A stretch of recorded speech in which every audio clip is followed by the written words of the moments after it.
பழத்தோட்ட ஊழியங்கள், கர்த்தரருளின ஊழியங்கள். திராட்சை பழத்தோட்ட ஊழியங்கள், கர்த்தரருளின ஊழியங்கள். அவரில் நிலைத்திருந்து கனி கொடுப்போம், கர்த்தர் வாய்க்க செய்வார். அவரில் நிலைத்திருந்து கனி கொடுப்போம், கர்த்தர் வாய்க்க செய்வார். துதி உமக்கே, துதி உமக்கே, துதி உமக்கே என்றுமே என்றும். துதி உமக்கே, துதி உமக்கே, துதி உமக்கே என்றுமே என்றும். துதி உமக்கே என்றுமே என்றும். துதி உமக்கே என்றுமே. சிறியவனை பொழுதிலிருந்தும் எளியவனை குப்பையிலிருந்தும் எடுத்து உயர்த்தி ராஜாக்களோடும் பிரபுக்களோடும் பந்திருக்க செய்கிற அருமை ஆண்டவர் இயேசு கிறிஸ்துவின் இனிதான நாமத்தினாலே இந்த சத்தத்தை கேட்கின்ற அனைத்து தேவனுடைய பிள்ளைகளுக்கும் என்னுடைய அன்பான வாழ்த்துகள். நீங்கள் கோடா கோடியை பெருகுவீர்களாக, உங்களுடைய பிள்ளைகள் கோடா கோடியை பெருகுவார்களாக என்று வாழ்த்துகின்றேன், ஆசீர்வதிக்கின்றேன். பிரியத்துக்குரியவர்களே, நாம் இந்த நாட்களில் ஆதியாகம புஸ்தகங்களிலே காணப்படுகிற அநேக பரிசுத்தவான்களை குறித்து, தேவனாலே தெரிந்து கொள்ளப்பட்ட பிள்ளைகளை குறித்து நாம் தியானித்து வருகிறோம். எத்தனையோ முறை நாம் பைபிளை வாசித்திருக்கிறோம், இவர்களை குறித்தெல்லாம் நாம் தியானித்திருக்கிறோம். ஆனால் அதிலே நமக்கு கிடைக்காத புதிய வெளிச்சங்களை ஆண்டவர் இந்த நாளிலே கொடுத்து நம்மை சந்தோஷப்படுத்தி வருகிறார், பரவசப்படுத்தி வருகிறார். நான் இந்த புதிய வருடத்திற்குள்ளாக காலடி எடுத்து வைத்த பொழுது, இந்த வருஷம் அதிகமாக நான் பைபிள் வாசிப்பேன் சொல்லி ஒரு தீர்மானத்தை எடுக்க ஆண்டவர் உதவி செய்தார். அதன்படியே நேரம் கிடைக்கும் பொழுதெல்லாம் மணிக்கணக்காக ஒவ்வொரு நாளும் இந்த பைபிளை எடுத்து வாசித்து வருகிறேன். இந்த ஆதியாகமனுடைய புஸ்தகங்களை இப்பொழுது நான் கிராஸாகி கொண்டிருக்கிறேன். அதில் எனக்கு கிடைத்த ரொம்ப டச்சிங்கான காரியங்களை உங்களுக்கு நான் பகிர்ந்து கொள்ளும்படியாக ஆண்டவர் உதவி செய்து வருகிறார். பிரியத்துக்குரியவர்களே, இந்த நாளிலே நாம் தியானிக்க இருக்கிற காரியங்களும் கூட உங்களுக்கு பிரயோஜனமாக இருக்கும், உங்களுக்கு ஆசீர்வாதத்தை கொண்டு வரும் என்பதில் எனக்கு எந்த சந்தேகமும் இல்லை. நம்முடைய ஊழியத்தின் சார்பாக இந்த வாரம் சனிக்கிழமை சென்னையில் வைத்து நமக்கு விடுதலை நாள் கூட்டங்கள் நடைபெற இருக்கிறது. சென்னையில் நிறைய ரயில்வே ஸ்டேஷனாக உண்டு. அதில் பல்லாவரம் ரயில்வே ஸ்டேஷன் இறங்கி பம்மல் போகிற அந்த ஷேர் ஆட்டோ, பம்மல் ரோட்டில் வர ஷேர் ஆட்டோவில் ஒரு 50 ரூபா கொடுத்தீங்கன்னா கரெக்டாக முத்தமிழ் நகர் பஸ் ஸ்டாப்பில் சியோன் காம்ப்ளெக்ஸில் இறக்கி விட்ருவாங்க. உள்ளே நடந்து வந்தீங்கன்னா பின்னால் லிஃப்ட் இருக்கும், ஏறிங்கன்னா 4வது ஃப்ளோர், 4th ஃப்ளோர், அங்கே உங்களுக்காக நான் காத்திருப்பேன். சகோதரர் மங்களராஜ் அவர்கள் உங்களுக்கு கூட்டம் முடிஞ்ச ஒரு நல்ல விருந்து அளிப்பாங்க. நான் தனித்தனியாக உங்களுக்காக ஜெபிப்பேன். நல்ல சந்தர்ப்பம். டெய்லி நம்ம ப்ரோக்ராமை சென்னையில் பார்க்குறீங்களா, நீங்கள் ஏன் வரக்கூடாது என்று உங்களை அன்போடு கூட அழைக்கின்றேன். பிரியத்துக்குரியவர்களே, கர்த்தர் உங்களுக்கு உதவி செய்வாராக. நம்முடைய ஊழியத்தின் சார்பாக நாம் நல்ல தொண்டுகளை செய்து வருகிறோம். அதில் ஒரு பகுதியாக முதியோர் இல்லத்தை நான் நடத்தி வருகிறோம். அடைக்கலான் குருவி, இவருக்கு அடைக்கலமே இல்லையா, அதனால் அவங்களாம் பறந்து வந்து தேவனுடைய மாளிகைக்குள்ளாக இருக்கிற அந்த அடைக்கலான் குருவி முதியோர் இல்லத்தில் வந்து தங்கும்படியாக நம்ம அதை அமைத்திருக்கிறோம். தினந்தோறும் ஜெபம் அவர்களுக்காக நடத்தப்படுகிறது. நல்ல நல்ல ஊழியக்காரர்கள், வரம்பற்ற குருவானவர்களாக வந்து நடத்துகிறாங்க. அவங்களை எப்பவும் ஜெபத்திலே வைத்திருக்கணுங்கிறது தான் என்னுடைய ஆசை. இரண்டாவதாக அவர்களுக்கு மிக சிறப்பான உணவுகளை நான் கொடுத்து வருகிறோம். காலையில் நைட்டில் டிஃபன், மத்தியானம் ரைஸு, நான்வெஜ்ஜு, வெஜ்ஜு எல்லாம் கொடுத்து அவர்களை பரவசப்படுத்தி வருகிறோம். அந்த இடத்துல வந்து நீங்கள் சேர்வதற்கு இதுதான் சரியான நேரம் என்று நான் நினைக்கின்றேன். உங்கள் பெற்றோர்களை வந்து சேர்ப்பதற்கும் இதுதான் சரியான நேரம். நிறைய முதியோர்கள், ஆவிக்குரிய முதியோர்கள் எங்கே இருக்குன்னு கேட்குறாங்க இல்லையா, அவங்ககிட்ட சொல்லுங்கள், ஆசிரியத்துக்கு போங்க, அடைக்கலான் குருவி முதியோர் இல்லம் இருக்கிறது என்று சொல்லி. பிரியத்துக்குரியவர், உங்கள் வீடுகளில் நல்ல நாட்கள் வருகிற பொழுது இங்கே இருக்கிற முதியோர்களை நினைத்து கொள்ளுங்கள், விருந்தளியுங்கள், உதவி செய்யுங்கள். அடுத்ததாக நம்முடைய ஊழியத்தின் சார்பாக ஜூன் மாதம் அனாதை பிள்ளைகளுக்கான இல்லத்தையும், அதை போலவே நாம் நல்ல ஒரு குட்டி ஸ்கூலையும் கட்டி எழுப்ப வேண்டும் என்று பிரயாசப்படுகிறோம். நிறைய தேவைகள் உண்டு, அதற்காக நீங்கள் ஜெபித்துக் கொள்ளுங்கள். உங்களுக்காக தினந்தோறும் நாம் ஜெபிக்கின்றோம். நம்முடைய தொலைக்காட்சி நிகழ்ச்சிகளை ஆதரியுங்கள். நிறையவருக்கு டெய்லி நீங்கள் அறிமுகப்படுத்த வேண்டும் என்று உங்களை அன்போடு கூட நான் கேட்டுக்கொள்கிறேன்.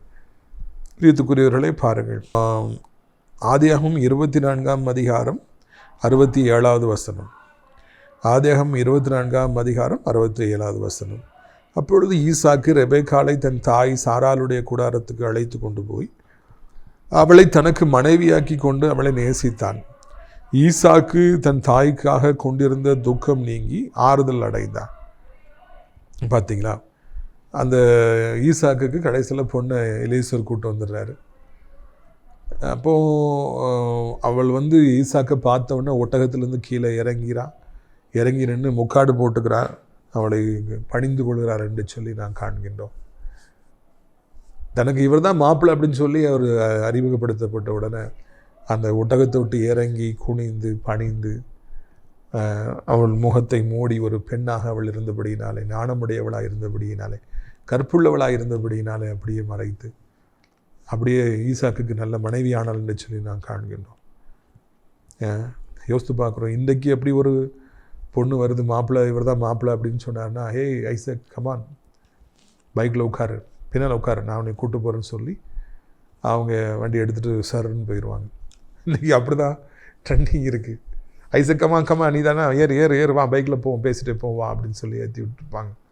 ஒருவேளை இது கற்பனை, நீங்கள் தயவு செய்து தவறாக நினைக்க வேண்டாம். ஆனால் அன்றைக்கு பயபக்தியாய் வந்து குனிந்து நின்று முகத்தை மூடிக்கொண்டு தன்னை தாழ்த்தி அவள் அங்கே வந்து பணிந்து கொண்டாள்.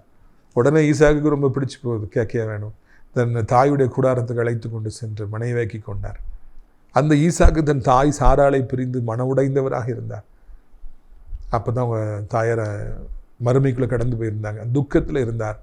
இந்த பெண், இந்த மனைவி, இப்போ வந்திருக்கிற மனைவி அந்த தாயியுடைய துக்கத்தை, பிரிந்து போன துக்கத்தை ஈசாக்குக்கு ஆற்றி ஈசாக்கு ஆறுதல் அடைந்தார் என்று காண்கிறோம். திருமணம் என்பது உள்ளத்தை எவ்வளவு ஆறுதல் படுத்துகிறது, மனைவியின் மூலமாக எவ்வளவு பெரிய ஒரு ஆறுதல் உண்டாகிறது என்பதை இங்கே காண்கின்றோம். தாய் பிரிந்து அந்த துக்கத்தை அவரால் மறக்கவே முடியல. ஆனால் ஒரு பெண் மனைவி வந்த உடனே அந்த துக்கத்தை அப்படி மாற்றப்படுகிறது. அப்படி என்றால் திருமணத்தில் ஆண்டவர் எவ்வளவு ஆசீர்வாதங்களை வைத்திருக்கின்றார் என்பதை இதன் மூலமாக நம்ம தெரிந்து கொள்கிறோம். எப்படி எதை செய்தால் நாம் ஆறுதல் அடைவோம் என்பது ஆண்டவருக்கு தெரியும். யாரை கொண்டு வந்தால் இல்லாட்ட நம்மகிட்ட எதை கொடுத்தால் நம்ம வந்து ஆறுதல் அடைவோம் என்பது ஆண்டவருக்கு தெரியும். பிள்ளைங்க அழுவும், உடனே ஐஸ்கிரீம் வாங்கி கொடுத்துருவாங்க, சாக்லேட்டை கொடுப்பாங்க. அந்த பிள்ளை அழுதுகிட்டே இருக்கும். ஐஸ்கிரீமை பார்த்த உடனே, சாக்லேட்டை பார்த்த உடனே அந்த பிள்ளை அழுகையை மறந்து அந்த அந்த சாக்லேட்டை வந்து ஐஸ்கிரீமை சாப்பிட ஆரம்பித்து விடும். கர்த்தருக்கு தெரியும் அழுதுகிட்டு இருக்கிற இந்த பிள்ளைக்கு எந்த சாக்லேட்டை கொடுக்கணும், எந்த ஐஸ்கிரீமை கொடுக்கணும்னு ஆண்டவருக்கு தெரியும். உங்கள் துக்கத்தை எப்படி ஆற்றணுங்கிறது வந்து ஆண்டவருக்கு தெரியுங்க. நீங்கள் ரொம்ப பெரிய துக்கத்தோடு கூட இந்த செய்தி கேட்டுட்டு இருக்கலாம். ஏதோ ஒரு பெரிய துக்கமான காரியம் உங்கள் வாழ்க்கையில் நடந்திருக்கலாம். இது என்னன்னு நினைக்கிற அளவிற்கு நீங்கள் பெரிய மன பாரத்தோடு இந்த செய்தி கேட்டுட்டு இருக்கலாம். ஆனால் உங்களுக்கு எதை செய்தால் நீங்கள் அந்த துக்கத்தை மறப்பீர்கள் என்று ஆண்டவர் அறிந்திருக்கின்றபடியினாலே அதை அவர் ஒழுங்காக செய்வார், அழகாக செய்வார். ஈசாக்குடைய துக்கம் அப்படியே மறந்து போயிற்று. ரெபெக்காள் அந்த காயத்தை ஆற்றுகிற களிம்பாக, கிளையாத்தின் பிசினி தைலமாக, ரணவைத்தியராக இருந்தார் என்று இந்த இடத்துல நான் காண்கின்றோம். அதனால் ஆண்டவரும் கூட உங்களுக்கு அப்படியே துக்கத்தை எல்லாம் மறக்க அவர் உதவி செய்வார். தேவனுடைய பிள்ளைகளுக்கு துக்கம் வரும், இழப்புகள் வரும். ஆனால் அதை மறக்கிறதுக்கு ஆண்டவர் உடனே யாரை கூப்பிட்டு வந்துடுவார். இப்போ இந்த நேரத்தில் செய்தியின் மூலமாக ஆண்டவர் என்னையை கூட வந்திருக்கலாம். உங்கள் துக்கத்தை ஆற்றணுன்னு அந்த மாதிரி செய்தியை கேட்டால் தான் என் மகளுடைய துக்கம் தீங்குன்னு சொல்லி நினச்சி ஆண்டவர் என்னை கூட அழைச்சிட்டு வந்திருக்கலாம் செய்தியாக. பிரித்துக்குரியவர்களே, எனவே கவலைப்படாதிருங்கள், உங்கள் துக்கம் சந்தோஷமாக மாறும், உங்கள் இருதயம் கலங்காதிருப்பதாக என்று ஆண்டவர் சொல்லுகிறார். அடுத்தாப்புல நான் வசனத்தை வாசிக்க விரும்புகிறேன். பாருங்கள், 21வது வசனம், 21வது வசனம். ஈசாக்கு ரெபெக்காளை விவாகம் பண்ண பொழுது 40 வயதாக இருந்தான். அடுத்த வசனத்துக்கு பாருங்கள், 21 பாருங்கள். மலடியாக இருந்து தன் மனைவிக்காக ஈசாக்கு கர்த்தரை நோக்கி வேண்டுதல் செய்தான். கர்த்தர் அவன் வேண்டுதலை கேட்டலினால் அவள் மனைவி ரெபெக்காள் கற்பந்தரித்தாள். 40 வயசில் ஈசாக்கு கல்யாணம் ஆகுது, 60 வயசு ஆயிடுச்சு, இன்னமும் அவள் கற்பந்தரிக்கலை. 20 வருடங்கள் தேவனால் தெரிந்து கொள்ளப்பட்டு அழைத்து வரப்பட்ட குணசாலியான அந்த ரெபெக்காளுடைய கற்பம் 20 வருடங்களாக அடைக்கப்பட்டிருந்தது என்பது ஒரு பெரிய விந்தை அல்லவா? அவ்வளவு பெரிய குணசாலி, அவ்வளவு அழகான பிள்ளை, நேசிக்கப்படத்தக்கவள், திருமணத்துக்கு முன்பு தன் கற்பை பாதுகாத்தவள். அவள் 20 வருடமாகியும் குழந்தை பெற முடியாதபடி அவளை கற்பம் அடைக்கப்பட்டிருந்தது. இது ஒரு பெரிய விந்தை. ஏன் அப்படிங்கிற ஒரு கேள்விக்குறி அவங்களோட உள்ளத்தில் வந்துக்கிட்டு மோதி அடிச்சிருக்கும். ஆண்டவருக்கு எவ்வளோ பிரியமாய் வாழ்ந்தேன், எனக்கு பாதுகாத்து எனக்கு ஏன் குழந்தை இல்லை? நிறைய நேரங்களில் இப்படி கேள்விக்குறிகள் தான் நம்முடைய உள்ளத்தில் எழும்புது. இவ்வளோ ஜோம் பண்ணே இது நடக்காமல் போயிடுச்சே, இவ்வளோ ஜோம் பண்ணே இது ஃபெயிலியர் ஆயிடுச்சே, இவ்வளவு கத்துட்டு நான் பாசமாக இருந்து ஓடினேன், அப்படி இருந்தும் பிஸ்னஸ் எனக்கு தோல்வியாகி போயிடுச்சே, இந்த காரியம் எனக்கு கிடைக்கலையே, வீடை வாங்க முடியலையே, கெட்ட முடியலையே, என்ன என்று சொல்லி அநேக நேரங்களில் கேள்வி வருகிறது. ஈசாக்குக்கும் அந்த கேள்வி வந்திருக்கணும்.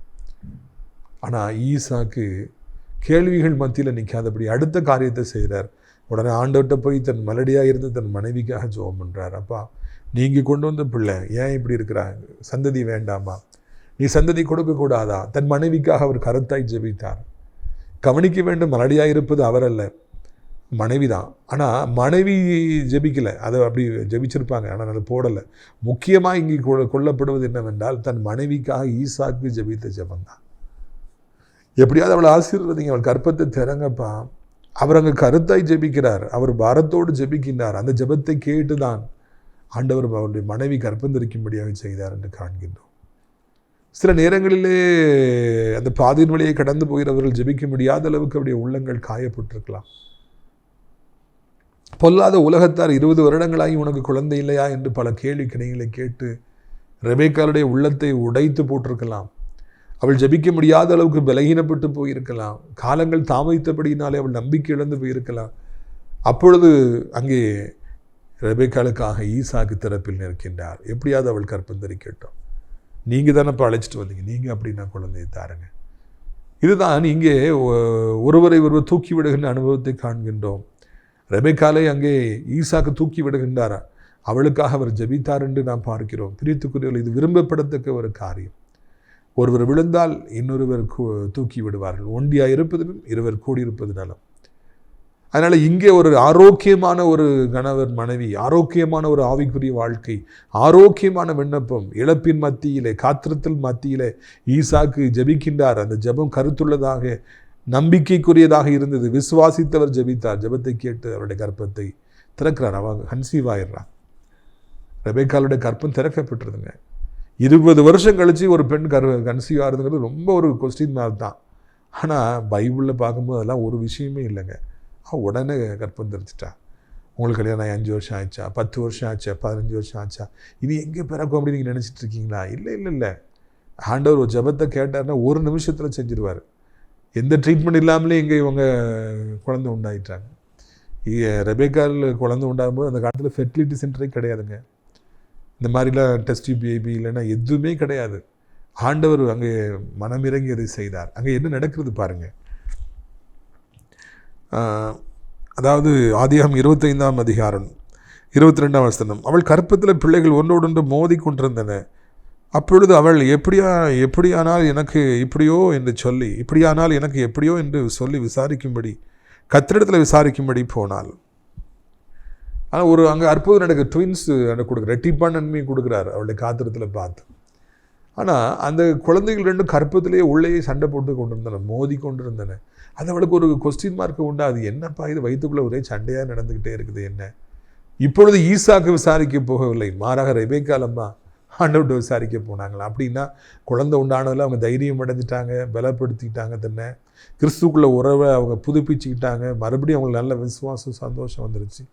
நீங்கள் ஒன்றும் எனக்காக ஜெபம் பண்ண வேண்டாம், நான் போய்க்குவேன், இப்போ நானே ஜெபம் பண்ணுவேன்னு சொல்லிட்டு அவங்க ஆண்டவர்கிட்ட போய் அவங்க விசாரிக்க போகிறாங்க. தேவன் தருகிற ஆசீர்வாதங்கள் எவ்வளவு நம்மை பலப்படுத்துகின்றன, சோர்ந்து போயிருக்கிற நேரங்களில் எவ்வளோ உற்சாகத்தை தருகின்றன, மறுபடியும் நம்மளை தூக்கி ஆவிக்குரிய ட்ராக்கில் வைக்கின்றன என்பதற்கு இது ஒரு சரியான எடுத்துக்காட்டு. இந்த முறை ஈசாக்கு விசாரிக்க போகவில்லை, இவர்களே விசாரிக்க போகிறாங்க. ஏன் உள்ள மோதிக்கிட்டு இருக்குது, என்ன பிரச்சனைப்பா, நீங்கள் சொல்லுங்கப்பா எனக்கு அப்படின்னு சொல்லிட்டு அவங்க போய் கேட்குறாங்க. இதை பார்க்கிற பொழுது எனக்கு மிகவும் சந்தோஷமாக இருக்கிறது. பிரியத்துக்குரியவர்களே, தேவன் நாம் உடைந்து போயிருக்கிற நேரங்களில் நம்மளை உற்சாகப்படுத்தும்படியாக சில காரியங்களை செய்கிறார்.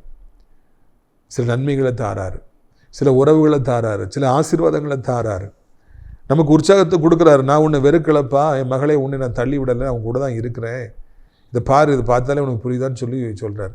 உடனடியாக நான் கிறிஸ்துவுக்குள்ளாக எழும்பணும், ஜெப வாழ்க்கையில் மறுபடியும் எழும்பணும். நாம் உடனடியாக பல காரியங்களில் நாம் விழித்து கொள்ள வேண்டும். ஆண்டவர்கிட்ட உள்ள உறவில் நம்ம இன்னும் வளரணும். அதைத்தான் இந்த பெண் சொல்லிக் கொடுத்தாள் என்று சொல்லிக் கொடுக்குறாள்னு சொல்லி நம்ம புரிந்து கொள்ள வேண்டும். இன்னும் ஆண்டவர் சொல்கிறார்ப்பா, 2 வகையான ஜாதி உருவாக போது, மூத்தவன் இளையவனை சேவிப்பான் என்று சொல்லிலாம் ஆண்டவரை சொல்லிக் கொடுக்குறாரு. கேட்ட உடனே ஆண்டவர் பதில் சொல்கிறார். அந்த அளவுக்கு அவர்களுக்கும் ஆண்டவருக்கும் இடையே ஒரு அந்யோன்யம் இருந்திருக்குது. என்னன்னு கேட்ட உடனே 2 பேரும் ஒரு ஜாதியாக இருப்பாங்க, அதில் மூத்தவன் இளையவனை சேவிப்பான். அப்படிலாம் சொல்லி ஆண்டவர் நிறைய காரியங்களை வெளிச்சத்தை கொடுக்குறாருக்கு. ஜோமெண்ட்டு வந்து ரெண்டும் சண்டை போட்டிருக்காங்க என்னன்னு சொல்லி ஆண்டவர்கிட்ட ஜோமெண்ட்டு வந்து என்ன இல்லை, இந்த பதிலையெல்லாம் பெற்றுக்கொண்டே இருந்து சொல்லி அவங்க சந்தோஷமாக சொல்கிறாங்க. ஜெபிக்கிறது முக்கியம் இல்லைங்க, ஜெபத்துக்கு பதிலையும் பெற்றுக்கொள்ளணும். ஜெபம் பதில் கொடுக்குறதுக்கு ஆண்டவர் வரும்போது நம்ம டவால்னு போயிட்டோம் அப்படின்னா அவர் பதில் சொல்ல வந்தவர் திரும்பி போயிடுவார். ஆண்டவர்கிட்ட போய் ஜெபம் பண்ணிவிட்டு அப்படி காத்திருக்கணும், அப்போ ஆண்டவர் பதில் சொல்லுவார். நிறைய பேர் ஜெபம் பண்ணி முடித்தோடனே ஒன் வே டிராஃபிக் டவால்னு வந்துடுறாங்க. அங்கே பதில் சொல்ல ஆண்டவர் வந்து நிற்பார். என்னப்பா இது, நான் அவன்கிட்ட பதில் சொல்லணும்னு நினச்சேன், நீ பேட்டிய துக்கமாக போயிடுவார், வேதனையோடு போயிடுவார். So give time to God to speak to you. உங்கள்கிட்ட பேசுகிறதுக்கு ஆண்டவருக்கு சந்தர்ப்பத்தை கொடுங்க, காத்துருங்க என்று இந்த இடத்துல பார்க்குறோம். பாருங்கள், கடைசியில் 24 பாருங்கள். பிரசவ காலம் பூரணமான பொழுது அவள் கற்பத்தில் 2 பிள்ளைகள் இருந்தது. மூத்தவன் சிவந்த நிறமுள்ளவனாயும் சர்வாங்கமும் ரோமங்கி போர்த்தவன் போலவும் வெளிப்பட்டான். அவனுக்கு ஏசா என்று பெயரிட்டார்கள். பின்பு அவன் சகோதரன் தன் கையினாலே ஏசாவின் குதிகாலை பிடித்து கொண்டு வெளிப்பட்டான். இவனுக்கு யாக்கோபு என்று பெயரிட்டார்கள். இவர்களுக்கு அவள் பெற்ற பொழுது ஈசாக்கு 60 வயதாக இருந்தார். ஒரு உலகத்திலே நடக்காத ஒரு காரியம் நடக்குதுங்க. கடைசியில் ட்வின்ஸ் பிறக்குது. ஆண்டவர் ரெட்டிப்பா நன்மையை கொடுக்குறார். மூத்தவன் டபால்னு வெளியே வரான். உடம்பு முழுக்க ரோம அங்கி மேலே போத்துறது மாதிரி வித்தியாசமான ஒரு பிள்ளைய பிறக்கிறான். ஒருத்தர் நல்லா வளர்ந்த பிறகு தான் மீசெல்லாம் வளரும். எனக்கெல்லாம் 15-16 வயசுல தான் மீசையே வந்துச்சு. இங்கே ஏசா பிறக்கும்போது பிறவிலே உடம்பு முழுக்க முடியாக இருக்குது. அவ்வளோ ஒரு வித்தியாசமான ஒரு ஆளாக அவன் இந்த பூமியில் ரோம அங்கி போட்டிருந்தான்னு சொல்லி நம்ம இப்போ பார்க்குறோம். அதை விட ஒரு ஆச்சரியமான விஷயம் என்னென்னா, அந்த குழந்தை வெளியே வரும்போது அடுத்த பிள்ளை அண்ணனுடைய குதிகாலை பிடிச்சிக்கிட்டே வெளியே வந்துச்சான். விடமாட்டேன், உன்னை விடமாட்டேன்னு சொல்லி குதிகாலை பிடிச்சிக்கிட்டு நானும் பின்னாலே வருவேன், உன்னை விடமாட்டேன்னு சொல்லிட்டு அந்த பிள்ளை பிடிச்சிட்டே வருது. ஏற்கனவே கற்பத்துக்குள்ளே சண்டை போட்டாங்க. இப்போ வெளியே வரும்போது நானும் ஒன்று விடமாட்டேன், உன் பின்னாலே நான் வருவேன் பாருன்னு சொல்லி குதிகாலை பிடித்து கொண்டு அடுத்த பிள்ளை வந்தது என்று நாம் இந்த இடத்துல பார்க்கிறோம்.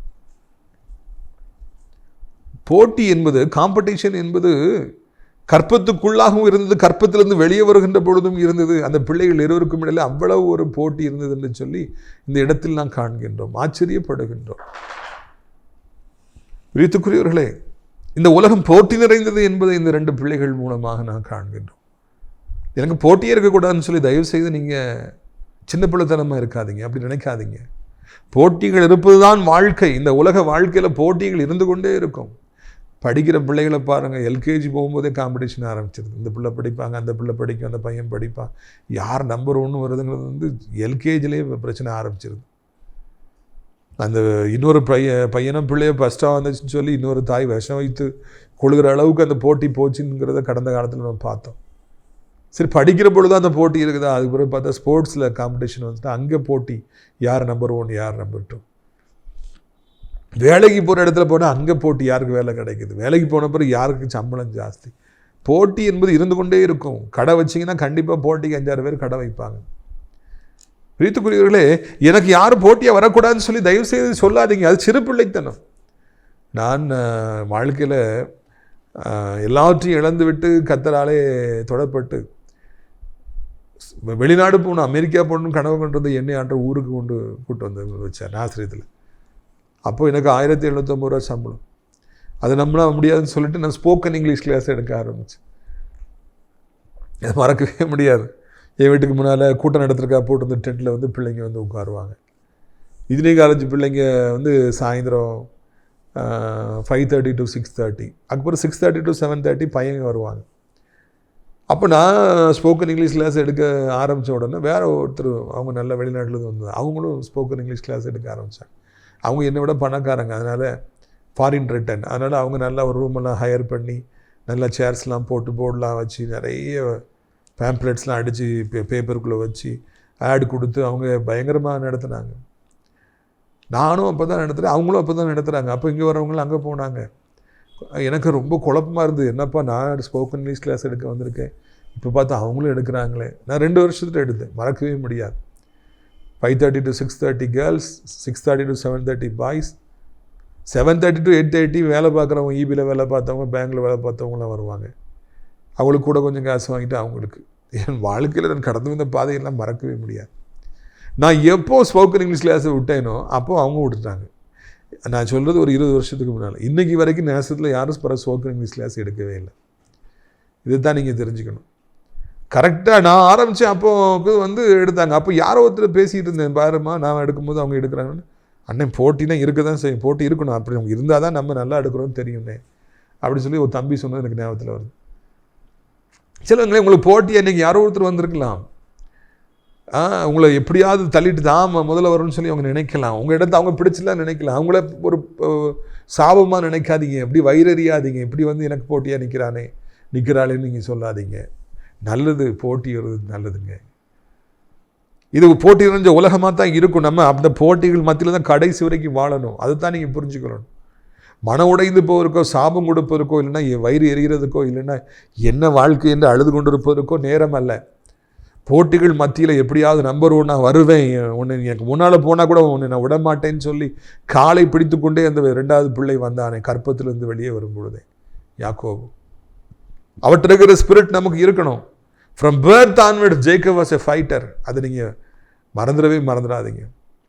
போராடுற குணம் நமக்கு வேணும். எவ்வளவு போட்டி இருந்தாலும் பயப்படாதீங்க. போட்டியாக எத்தனை கடையை உங்களுக்கு விரோதமாக வச்சாலும் பயப்படாதீங்க.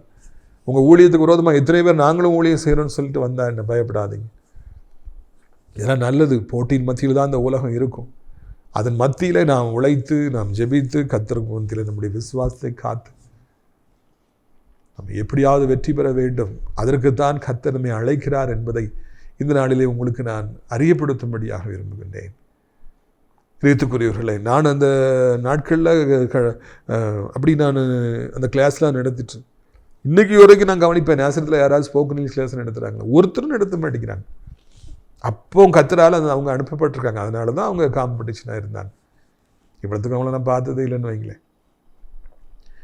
இதே போல் அனுபவத்தை அனைத்து தேவனுடைய பிள்ளைகள் வாழ்க்கையிலும் கொடுப்பார். யாக்கோவுக்கு இந்த போராடுகிற குணத்தை, போட்டி இருக்குங்கிறது அப்போவுமே அவர் உணர்ந்து அப்போவுமே காலை பிடிச்சிட்டு வெளியே வந்தாராம். இது எல்லாரையுமே அங்கே ஆச்சரியப்பட வைத்திருக்கும். இந்த உலக வரலாற்றிலே இப்படி ஒரு குழந்தையோட காலை பிடித்து கொண்டு இன்னொரு குழந்தை வந்தது என்று நீங்கள் கேள்விப்பட்டிருக்கிறீர்களா? எதற்காக ஆண்டவர் பைபிளில் இதை வச்சிருக்காருன்னா, இப்படி தான் இருக்கும், உலகம் இருக்கும். நீ எப்பொழுதும் போட்டிகளை குறித்து பயப்படாதபடி போட்டியிலே ஆரோக்கியமாக நீ போட்டியிட்டு நீ வெற்றி பெறுகின்றே ஆண்டவர் நமக்கு சொல்லிக் கொடுக்கின்றார். விரித்துக்குள்ள இதுதான் இன்றைக்கி நம்ம யாக்கோபுடைய அந்த வரலாற்றுக்குள்ளே இப்போ தான் ஆரம்பித்து காலடி எடுத்து வச்சுருக்கோம். ஏற்கனவே ஆபிரகாம் பற்றி கொஞ்சம் பார்த்தோம். 1-2 மறுபடியும் நான் உங்கள்கிட்ட பேசணும்னு ஆசைப்படுறேன் அவருடைய வாழ்க்கையில். அதுக்கு நேரம் வரட்டும், பின்னால் பார்க்கலாம்.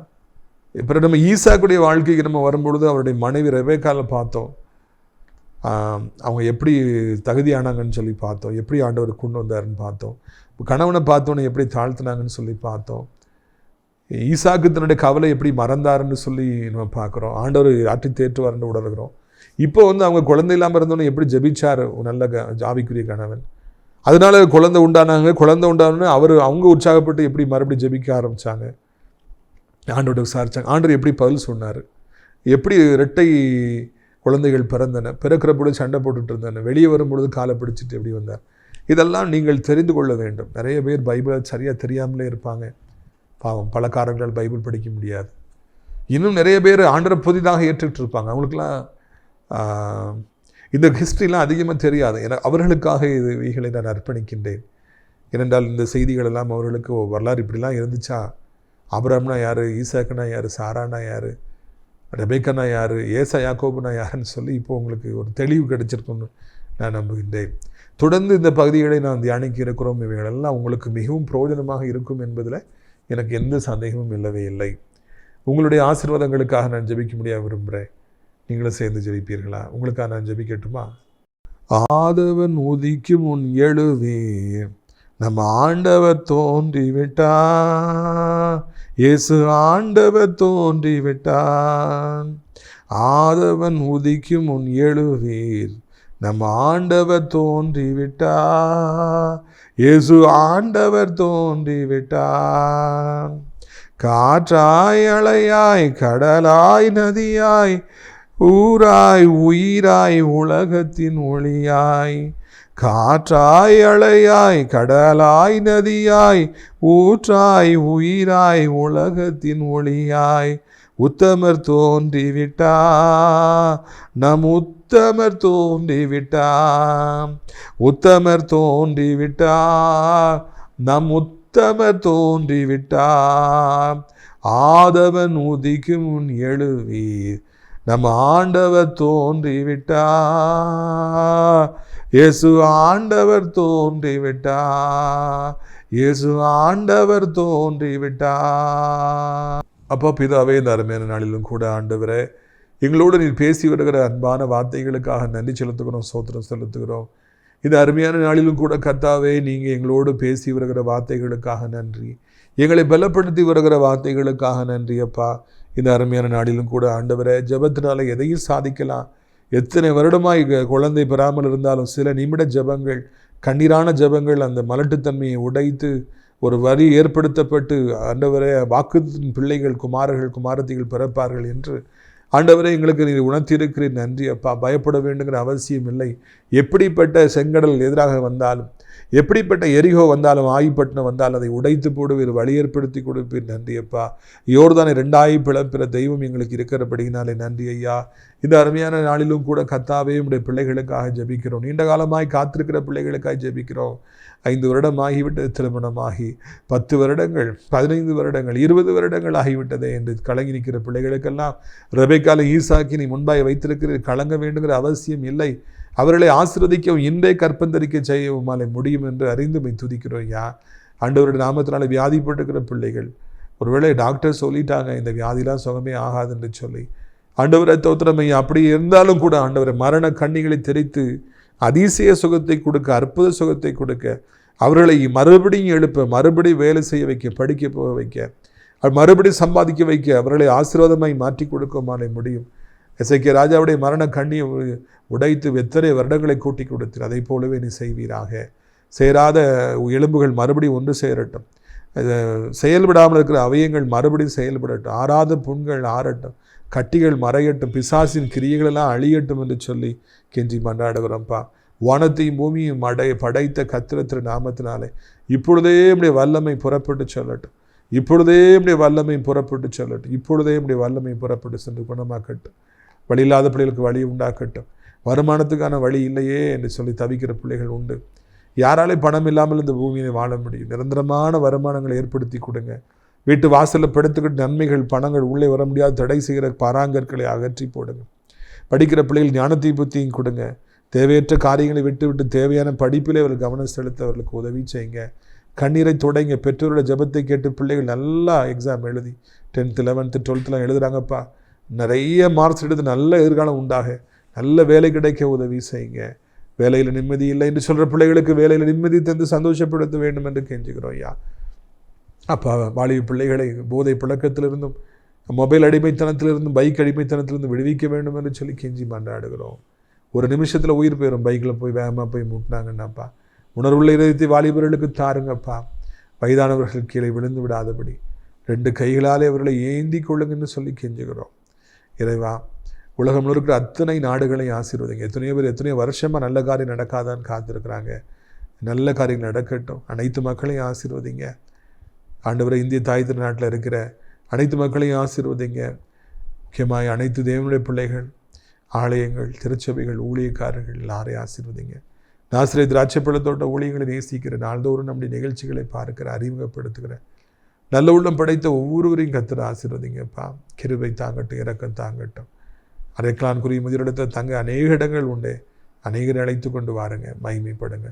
இரட்சகர் இயேசுவின் மூலம் ஜெபிக்கிறோம் நல்ல பிதாவே, ஆமென். என் ஆத்துமாவை கர்த்தரை சோத்திரி, என் முழு உள்ளமையோருடைய பரிசுத்த நாமத்தை சோத்திரி.